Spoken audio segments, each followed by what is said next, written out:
why can't a girl be an astronaut? My mommy said I can be anything I want. That's what I said in front of the entire preschool, which was the first phone call of, wow, this is a lot, because I had no fear. From a teacher's perspective, why is that a lot? This is gonna hurt. It's time for the Suffering Podcast.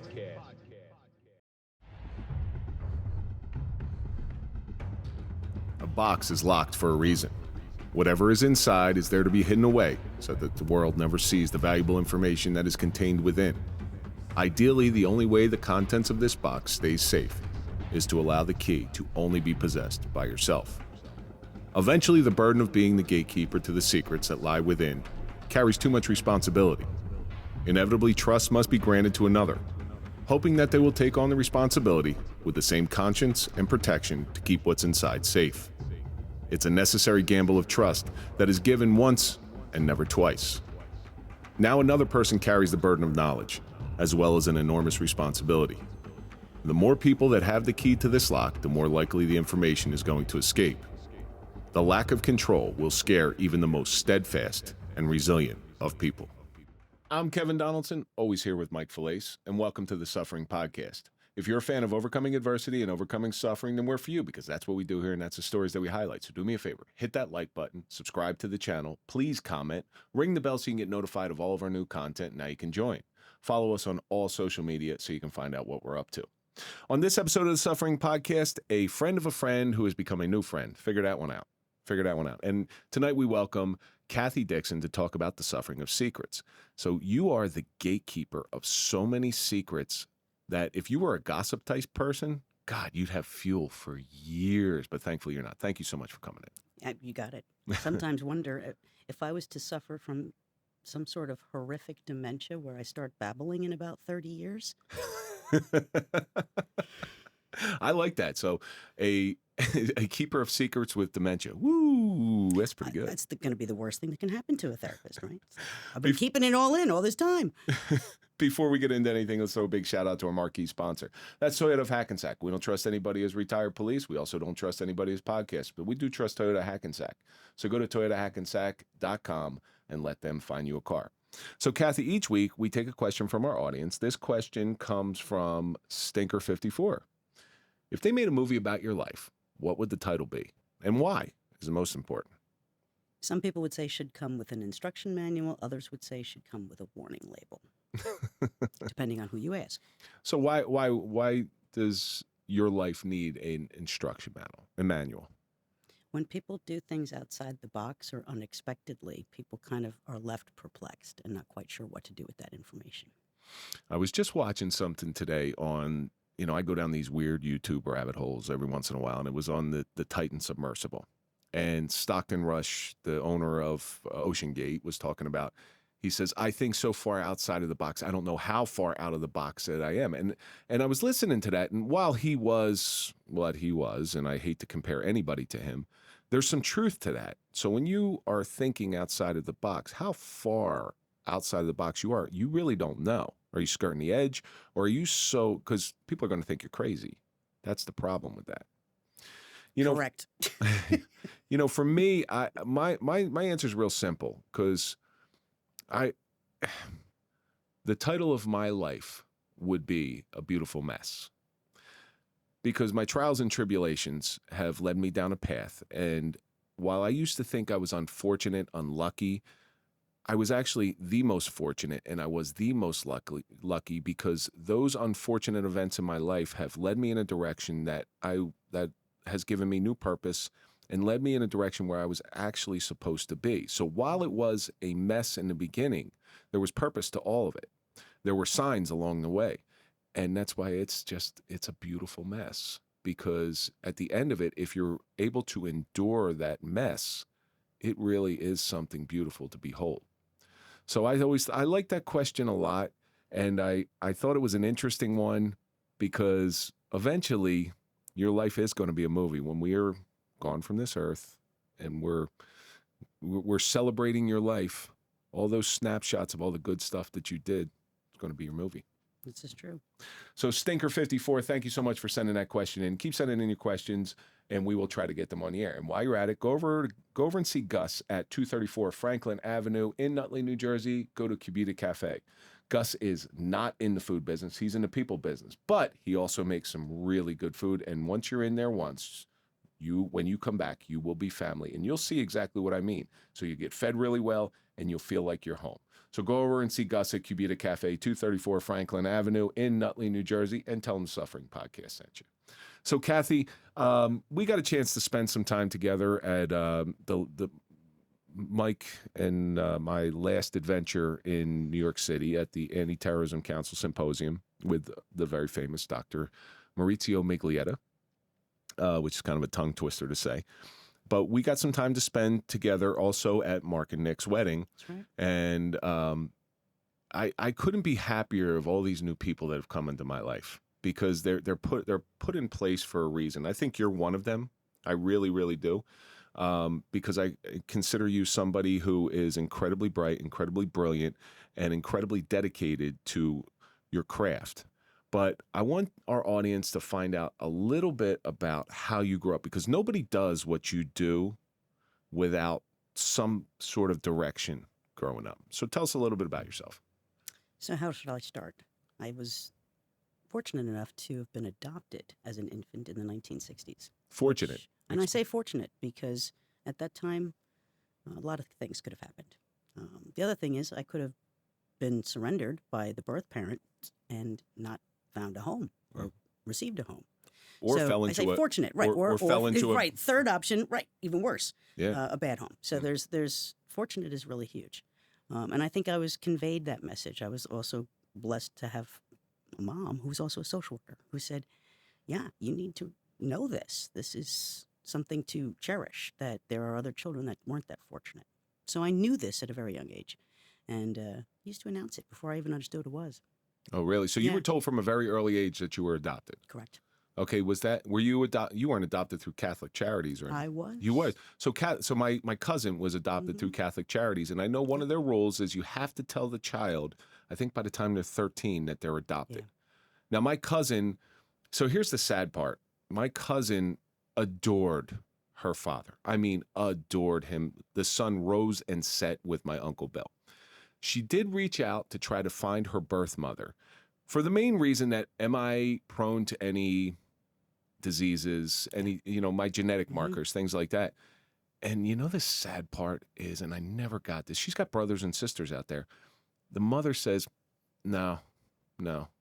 And what a sin, because once you see a child, whether that child is an adopted child or that child is your own, the love you feel for them can never be duplicated. There's no drug in the world that can duplicate it. It's just, I just don't understand that. And my heart bleeds for her, but it doesn't, her finding her birth mother didn't take away from the love from her father. Right. So Did you ever try to reach out? No. In fact, I think I was maybe a little bit more, again, at an advantage than even some of my close friends. I had close friends who were also adopted as young kids, babies, infants, toddlers. And I had a few friends who had really bad experiences with either going to look for or finding or connecting with. And I also had the advantage of, because my mom had been the social worker, I had access to reading and understanding social issues, family issues, through the journals as soon as I could read.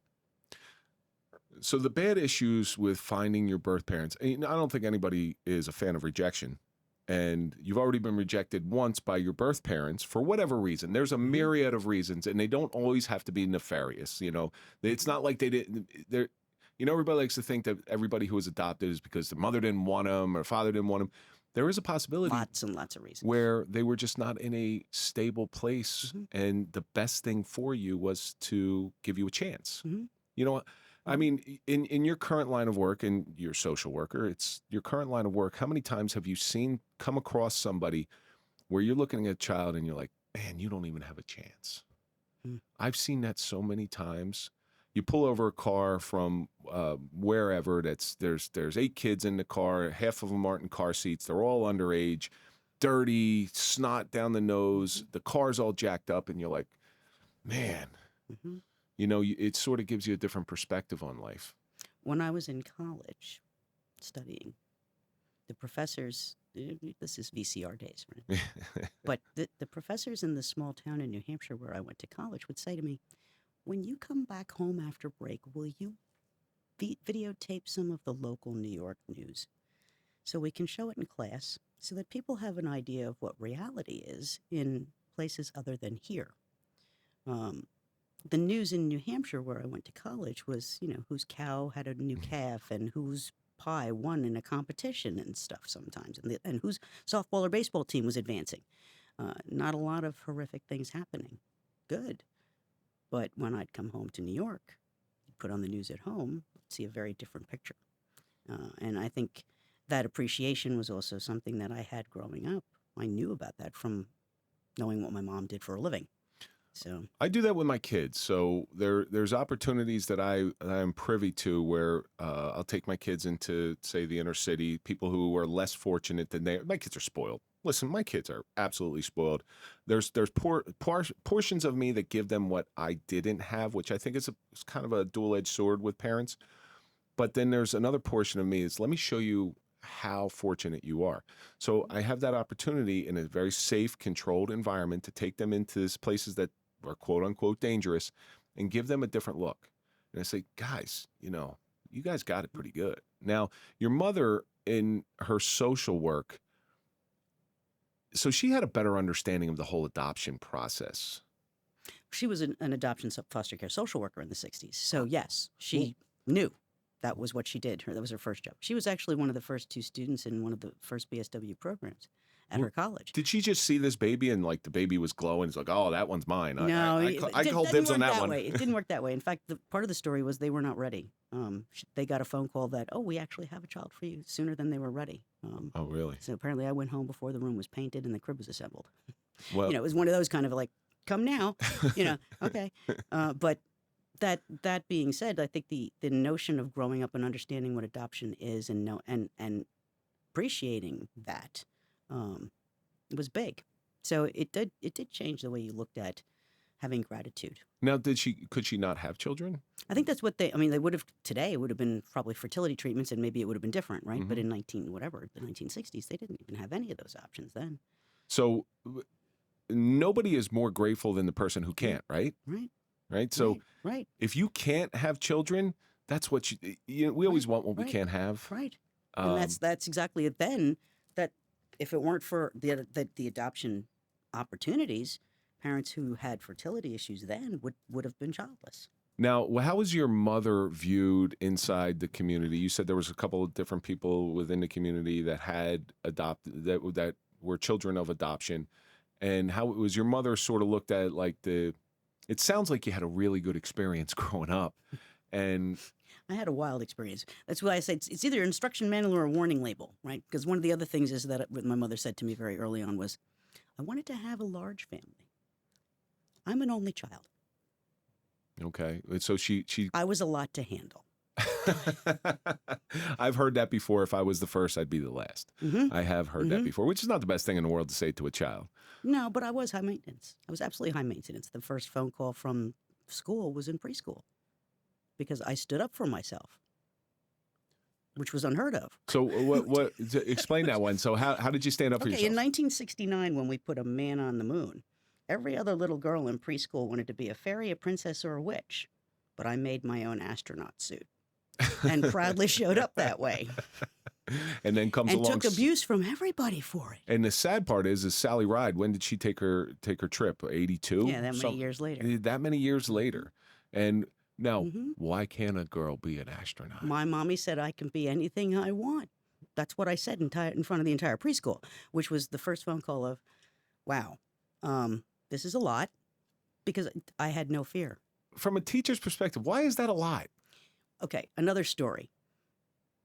In middle school grades, when a nun yanks the small hairs on the back of your head, you look her dead in the eye and you say, Jesus wouldn't have done that. Well, Catholics got a little bit of a tight asshole because I used to do that. Because I used to do that in Catholic school.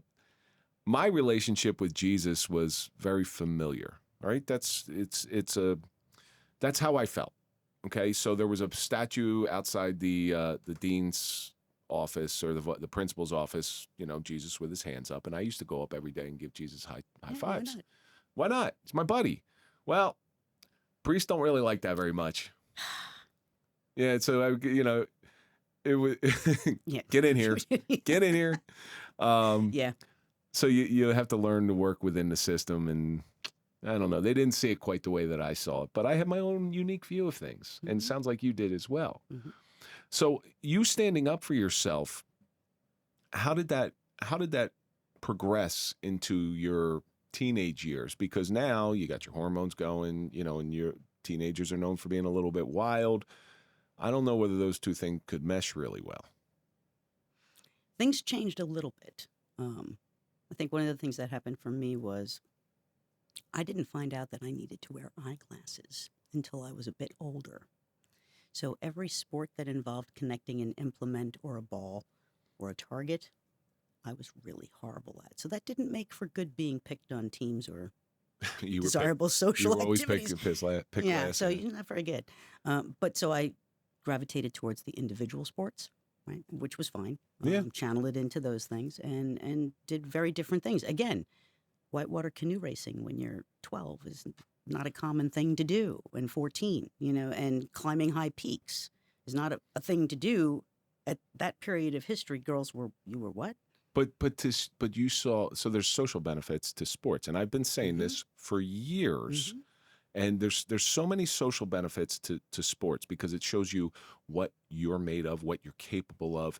If you're in a team setting, it teaches you how to work with other people. It gives you some of these life skills that I think sports is something for everybody. Even though people say, "Well, he's not really a sports person," but or she's not really a sports person. But that's I have a problem with that.